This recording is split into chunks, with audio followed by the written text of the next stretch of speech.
ఓం అవిజ్ఞానామంతస్థిమిరమిహిరద్వీపనగరీ జడానాం చైతన్యస్థబకమకరందశ్రుతిఝరీ దరిద్రాణాం చింతామణిగుణనికా జన్మజలధౌ నిమగ్నానాం దంష్ట్రామురరిపువరాహస్య భవతి శుక్లాంబరధరం విష్ణుం శశివర్ణం చతుర్భుజం ప్రసన్నవదనం ధ్యాయేత్ సర్వవిఘ్నోపశాంతయేత్.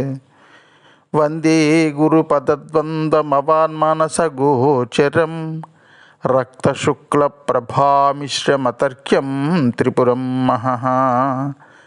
సానందమానందవనే వసంతం ఆనందకందం హతపాపబృందం వారాణసీనాథమనాథనాథం శ్రీవిశ్వనాథం శరణం ప్రపద్యే.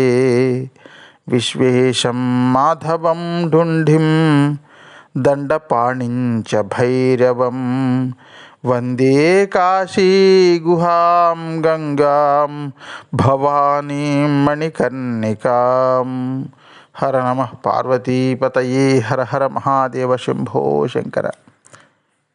ఇంటికొచ్చినటువంటి రాజుగారికి తనకి ఉన్నంతలో గౌరవ మర్యాదలు చేసి కిందటి రోజు రాత్రి కాపలా కాస్తూ నా చిన్న కొడుకు ఏమైనా అపరాధం చేశాడా అని భయపడుతూ చేతులు కట్టుకుని బుర్ర కిందకి దించేసుకుని నిలబడ్డాడు కాపలాదారుడు.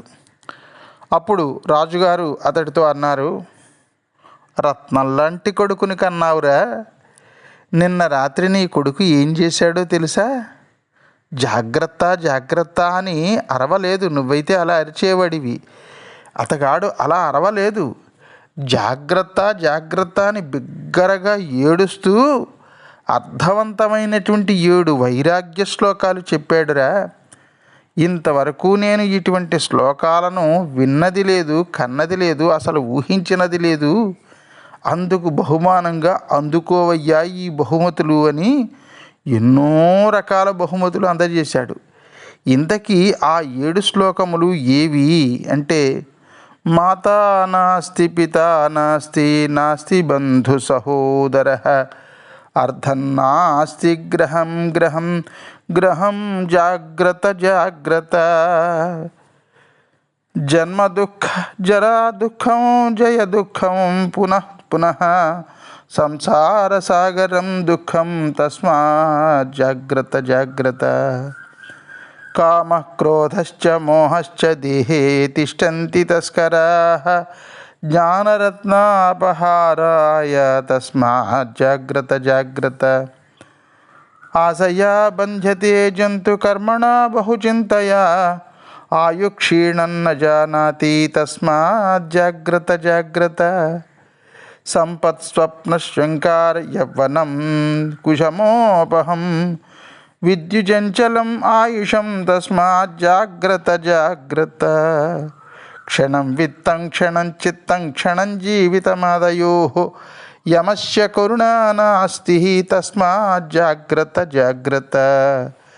యావత్కాలం భవేత్ కర్మ తావత్ తిష్టంతి జాంతవః తస్మిన్ క్షణే వినశ్యంతి తత్ర కా పరిదేవనా అని ఆ చిన్నవాని పాత్రలో పలికించారు జగద్గురువులు. ఎవరో బయట ఉన్నటువంటి దొంగల్ని చూసి కాదయ్యా నువ్వు భయపడి బంగారం నగలు దాచేసుకోవలసింది. కామక్రోధశ్చ మోహశ్చ దేహే తిష్టంతి తస్కరాః జ్ఞానరత్నాపహారాయ తస్మాత్ జాగ్రత్త జాగ్రత్త. జ్ఞానమనేటటువంటి రత్నం నీ మనస్సులో నీ హృదయంలో ఉంటుంది. ఆ జ్ఞానమనేటటువంటి రత్నాన్ని దొంగిలించడానికి నిరంతరము అరిషడ్వర్గాలంటారే, కామ క్రోధ లోభ మోహ మద మాత్సర్యాలనేటటువంటి ఈ 6 అరిషడ్వర్గములు అని అంటారు. ఆ అరి అంటే మనకి శత్రువు, షట్ అంటే వారు, 6 షట్ అంటే 6, అరి అంటే శత్రువు. షట్ అంటే 6 వర్గములు. ఈ 6 ఉంటాయి. కామ, క్రోధ, లోభ, మోహ, మద, మాత్సర్యాలు. ఈ 6 దొంగలు కూడా ఎప్పుడూ కూడా మనస్సులోనే తిష్ట వేసుకుని కూర్చుంటారయ్యా. వాళ్ళు ఏమిటి దొంగతనం చేస్తారు? ప్రతి మనిషిలోనూ జ్ఞానరత్నం అనేటటువంటి ఒక రత్నాన్ని భగవంతుడు ఇచ్చేశాడు. అలా ఇచ్చినటువంటి జ్ఞానరత్నాన్ని దొంగతనం చేయడానికి ఈ అరిషడ్వర్గాలు ఎప్పుడూ కాసుకుని కూర్చుంటూ ఉంటాయి. ఈ 6 దొంగలు కూడా నిరంతరం ప్రయత్నిస్తూ ఉంటారు. వాటి విషయంలో నువ్వు జాగ్రత్త పడాలిరా. బయట ఉండేటటువంటి బంగారం, ఏదో సేఫ్ ఐరన్ సేఫ్లోనో బీరువాల్లోనో దాచుకున్నటువంటి బంగారం గురించి కాదురా నువ్వు బాధపడవలసింది. నువ్వు దాచుకోవలసింది జ్ఞానరత్నంరా అని ఎంత బాగా చెప్పాడయ్యా నీ కొడుకు. అందుచేత అరిందముడు ఇది ఆ రాజుగారు అలాగా ఆ కాపలాదారుడికి నీ కొడుకు ఇంత మంచివాడయ్యా అని చెప్పి ఆ బహుమానాలన్నీ ఇచ్చారట.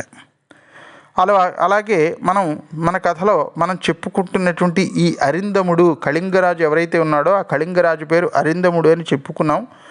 ఆయన అంతఃశత్రువులను జయించాడు, అరిషడ్వర్గాలని జయించాడు అని కూడా మనం చెప్పుకుంటున్నాం. ఆ అరిందముడు అంటే కేవలం బాహ్యంలో కనపడేటటువంటి శత్రువులను జయించినటువంటి వాడే కాదు, కామ, క్రోధ, లోభ, మోహ, మదమాత్సర్యాలనేటటువంటి 6 శత్రువులు, వీటిని అరిషడ్వర్గాలు అంటే అంటారు. అరిషట్ వర్గము. ఈ 6ంటిని జయించినటువంటి మహారాజు అరిందముడు. ఆ అరిందముడు కళింగ దేశాన్ని పరిపాలించేవాడు. అటువంటి కళింగ మహారాజు అయినటువంటి అరిందముడికి ఈ గుణనిధి ఇప్పుడు కొడుకుగా పుట్టాడు. ఎంతటి పాపాత్ముడు గుణనిధి! అటువంటి వాడు ఇటువంటి మహారాజు గారికి కొడుకుగా పుట్టాడు అంటే ఎంత విచిత్రమో చూడండి. భగవాన్ శంకరులకి ఎంత దయ! కళింగ రాజ్యము అంటే ఇప్పుడు మనం ఒరిస్సా లేదా ఒడిస్సా అంటున్నామే, ఆ ప్రాంతం అన్నమాట.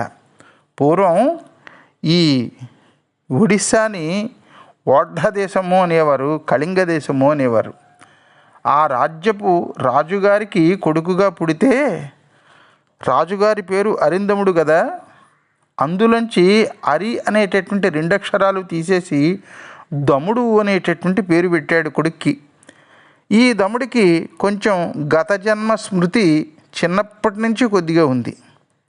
నేను పూర్వజన్మలో గుణనిధిని, నా ఆఖరి క్షణములలో శివాలయంలో దీపం వెలిగించినటువంటి ఆ పుణ్యం వల్ల, చిన్న కార్యం చేసినటువంటి పుణ్యం వల్ల, అందున శివరాత్రి నాడు దీపం వెలిగించడం వల్ల నాకు ఇంతటి మహర్జన్మ వచ్చింది అని గుర్తున్నది వాడికి. ఇది నిజంగా అతగాడికి ఒక వరమేనండి. మీరంతా కూడా పూర్వజన్మలో నిజంగానే మహాయోగులయ్యి ఉంటారు. అందుకే అప్పుడు బహుశా మీరు ఏమైనా నైమిషారణ్యంలో పురాణం విని ఉంటారేమో. ఇప్పుడు ఈ పరమ పవిత్రమైనటువంటి కాశీఖండం వింటున్నారు మీరందరూ. కాశీ విశ్వనాథ భగవానికి జై. ఎందుకు ఇంత ఖచ్చితంగా చెప్పగలుగుతున్నాను అంటే, పూర్వజన్మలో నైమిషారణ్యంలో ఎంతో కొంత పురాణం వినకపోతే ఈ జన్మలో కాశీఖండం వినరు అని చెప్పారు.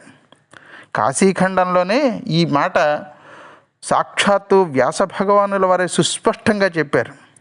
నేను గతంలో కూడా మన గ్రూపులో అందరికీ పెట్టాను. కాశీఖండం వినడం అనేటటువంటిది కేవలం విశ్వేశ్వరుడి యొక్క కృప ఎవరి మీద ఉంటుందో, విశ్వేశ్వరుడి యొక్క దయ ఎవరి మీద ఉంటుందో, విశ్వేశ్వరుడి యొక్క అనుగ్రహం ఎవరి మీద అయితే ఉంటుందో వాళ్ళు మాత్రమే కాశీఖండం వినగలరు, మరొకరికి వినిపించగలరు. అది లేనటువంటి వాళ్ళు, ఆ విశ్వేశ్వరుడి దయ లేనటువంటి వాళ్ళు ఈ కాశీఖండం వినడానికి విముఖత ప్రదర్శిస్తారు. సరే, కాశీ యొక్క మహిమ ఈ జన్మలో శ్రద్ధతో వింటున్నారు అంటే వాళ్ళు పూర్వజన్మలో 1 రోజో 2 రోజులో 3 రోజులో ఎన్నో కొన్ని రోజులు ఆ నైమిషారణ్యంలో బహుశా వాళ్ళు గత జన్మలో ఈ పురాణం విని ఉంటారన్నమాట. ఆ పుణ్యమే మనల్ని ఈ జన్మలో కాశీఖండం వినేలాగా చేస్తుంది. అసలు నిజానికండి మనం మొదట్లో చెప్పుకున్నట్టుగానే ఈ కాశీఖండం అనేటటువంటి పురాణం వింటే ఇంకా ఏ పురాణములు వినవలసినటువంటి అవసరం లేదు. అలాగని అప్పుడే మనం చెప్పుకున్నట్లుగా మిగతా పురాణాలు వినొద్దని కాదు, కానీ ఇది విన్నంత మాత్రం చేత అనేకమైనటువంటి అనంతమైనటువంటి జ్ఞానం మన మనస్సులోకి చేరిపోతుంది. అలాగే కాశీక్షేత్రంలో అన్ని క్షేత్రాలు ఉన్నాయి. కాశీక్షేత్రం ఒకటి దర్శనం చేసుకుంటే చాలు. ఈ దముడికి జ్ఞాపకాలు ఉన్నాయి. దానివల్ల ఆ పూర్వజన్మ జ్ఞాపకాలు ఉండడం వల్ల ఆ దముడు ఎలా చేశాడో, ఏం చేశాడో, ఆయన యొక్క ప్రవర్తన ఎలా ఉందో మనం రేపటి కథాభాగంలో శ్రద్ధగా వినేటటువంటి ప్రయత్నం చేద్దాం భక్త మహాశైలారా. అంతవరకు స్వస్తి ప్రజాభ్య పరిపాలయంతాం న్యాయేన మార్గేణ మహిమహీషాః. గోబ్రాహ్మణేభ్య శుభమస్తు నిత్యం. లోకా సమస్తా సుఖినో భవంతు. సర్వే జనా సుఖినో భవంతు. హర నమః పార్వతీపతయే. హర హర మహాదేవ శంభో శంకర.